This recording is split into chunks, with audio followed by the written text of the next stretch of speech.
Hello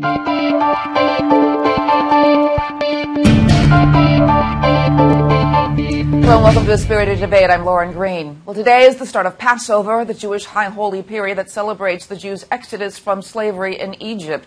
What does Passover mean, though, for Jews today, as well as for all people living under oppression? Here with insight is Rabbi Steve Burg, Eastern Director of the Simon Wiesenthal Center. Thank you. Welcome for being here. Thank you for having me. Well, explain, though, what are some of the traditions of Passover and the Seder and, the foods that are associated with that? What are some of the traditions of Passover? Well, the traditions go way back because it goes back to slavery from Egypt, and we were freed after hundreds of years of slavery. And so what we did was we created a holiday that basically teaches our children what happened, because we never want to forget where we came from. I think it's the most important lesson anyone can learn.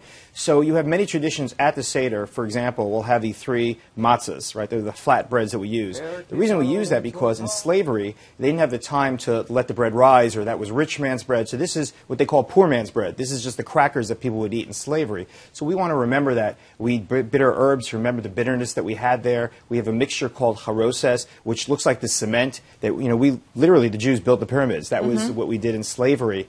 So everything that we do is trying to tell our children, our families, and our friends, this is where we came from. And we can never forget where we came from, and that we spend the entire night just teaching the children. And the entire thing is focused at that next generation.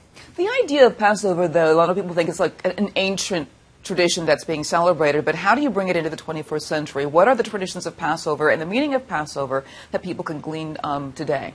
Well, I wish I could say that we live in a time where there is no suffering around the world, but there's constant suffering everywhere. So for us to remember that even though we may have a nice home, we may have a good job, and we live a good life, there are people around the world that are still suffering, whether it be under oppression, under slavery, under all kinds of issues. So we, every single year for over 2,000 years, have tried to focus to say this is where we came from, and as we look around the world, we can never, ever not stand up for the little guys, so to speak, to the people that are being oppressed around the world. So we do that in modern terms. We in terms of have little toys we give out to the kids, and there's movies now that they've come out with all kinds of other tools.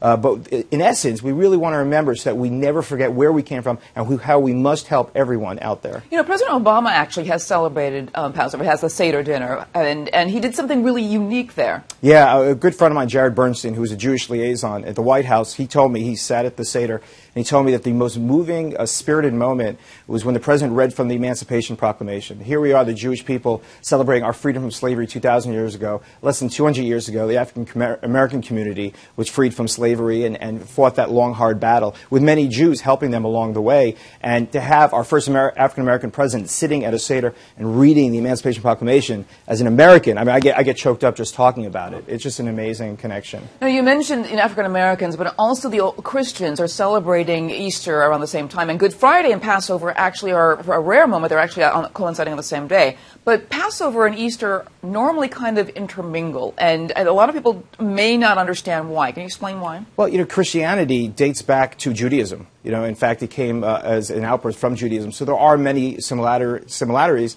that are there. And therefore, you have many times during a year, we may have things coinciding. For example, Hanukkah and Christmas and many other times. So a lot of the traditions do actually have their roots in Judaism. And therefore, you'll find some similarities there. But, the Christians, within the last 24 hours, what we saw in Kenya, with the Christians being brutally murdered, that, again, right here, we need to make sure we speak up, Jews and Christians and Muslims, everyone, to speak up against extremism. That's what the Seder tells us, to really stay on our game, to speak up for everyone. That is really the oppression that's happening now, not only just Christians, but also Jews and any kind of religious minority. And so that's the lesson from this weekend. And with that in mind, I hate to even bring that up. Do you fear this weekend because this seems to be a time when it attracts terrorists, these high holy days? Oh, absolutely. I mean, in Israel many years ago, there was a Passover Seder bombing in a hotel.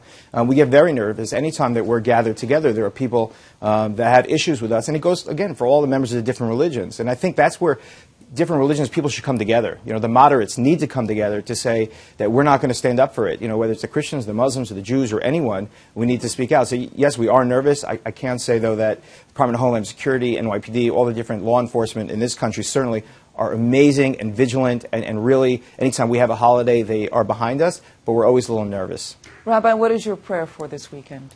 my prayer is that we learn these lessons and that we root out oppression all around the world, no matter who it is. It doesn't matter Jew, Muslim, or Christian. We just need to make sure that people are safe and that they can live their lives in safety and spirituality and focus on the future. Rabbi Steve Burg, thank you so much for being on Spirited Debate. My pleasure. Thank you. And thank you for watching.